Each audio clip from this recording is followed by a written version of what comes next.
The company's annual holiday party was supposed to be an evening filled with laughter, music, and good food, a time for colleagues to unwind and celebrate the year's end. My wife, Lily, had been excited about it for weeks. She worked as a marketing manager at a tech firm, and this was the event her team looked forward to all year. That morning, she spent hours getting ready, picking out the perfect dress, curling her hair just right, and touching up her lipstick every few minutes. When she finally stepped out in a deep red gown, she looked stunning. I couldn't deny it. But beneath my admiration, an uneasy feeling started to stir. I pushed it away. She was my wife. I had no reason to doubt her, or so I thought.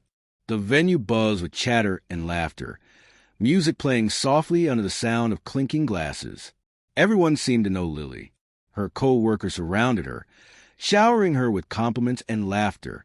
I stood nearby, smiling politely, the quiet, supportive husband in the background. Then I noticed him, Ethan, the co-worker she'd mentioned far too many times in conversation. He was tall, confident, smooth, the type who walked into a room and owned it. When his eyes landed on her, his face lit up. "Lily, you look incredible," he said, completely ignoring me. She blushed, tucking a strand of hair behind her ear. "Thanks, Ethan. You look pretty sharp yourself." I felt a pang of irritation, but forced myself to stay calm. As the night went on, ignoring him became impossible. Every time I looked up, there he was, standing too close, whispering things that made her laugh, his hand brushing her arm with a kind of easy familiarity that didn't feel innocent at all. I clenched my jaw, holding back. Then the music changed. The host announced the couple's dance. Before I could ask Lily if she wanted to dance, Ethan stepped forward, extending his hand. "May I?" he asked smoothly. I expected her to decline, but after a brief hesitation, she smiled. "Sure, just one." My chest tightened. I stood frozen as she walked toward the dance floor with him. The crowd cheered.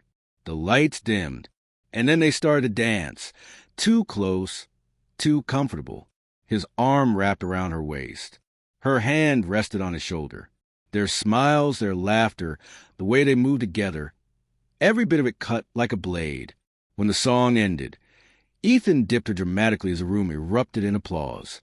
Then he smirked at me. I didn't react. I finished my drink, set it on the table, and waited. As he walked her back, still wearing that smug grin, he clapped me on the shoulder. "Man, your wife's an amazing dancer," he said. "Lucky guy." I forced a tight smile. "Yeah," I said quietly, "luckier than you realize." Lily looked tense, glancing between us.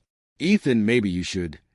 Actually, I cut in, my voice low but steady. "Since you like getting close to other men's wives, maybe I should show you how I dance." His grin faded. "Hey, man, relax." He didn't finish. My fist connected with his jaw before he could take another breath. The crack was loud.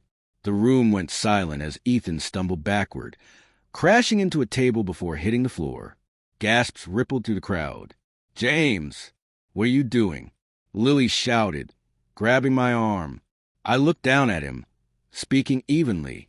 "That was your warning dance, Ethan. Next time, it won't end so politely." Security rushed in, trying to de-escalate the chaos. I stayed calm, too calm.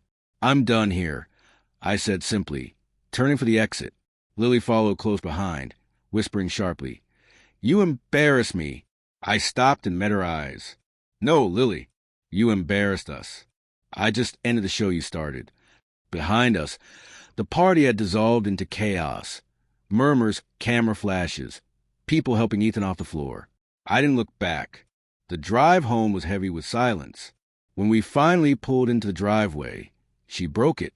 "It was just a dance, James. You completely overreacted." I turned to her calmly. "You let another man hold you that way in front of everyone. You let him treat me like I didn't exist. You call that just a dance?" Her eyes filled with tears. "I didn't mean to hurt you," she whispered. I nodded slowly. "Maybe not, but you did, and the whole room saw it." The next morning, Ethan called in sick. By noon, the story had spread through her office like wildfire. The dance, the punch, the fallout. Her boss called her in for a talk about professional boundaries. When she came home that evening, she looked defeated. "They think I was flirting," she said quietly. "They said it made the company look bad." I shrugged. "Actions have consequences, Lily. You didn't respect our marriage last night. Now you know what it feels like when respect disappears." Weeks passed. The tension slowly faded.